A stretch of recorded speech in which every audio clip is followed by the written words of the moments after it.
Savol bermadingizmi? Savol shundaki, siz shunga qanaqa qaraysiz mana shu gapga? Yo, sog'lom bo'lish kerak, baribir sog'lom. Bunaqa holatda Nima uzoqroq yashashmi? Maqsad nima? Yo'q, masala nimada? Uzoqroq yashashda emas.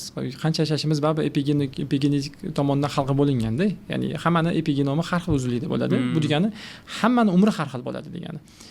Cho'zsangiz ham epigenomdagi narsani bo'linishini cho'zasiz. Bu nimaga o'xshaydi? Sizga 80 grammli Snickers tushdi, menga 100 yoki 60 grammli Snickers tushdi. Men sekin yeyishim mumkin, lekin baribir kamda meniki.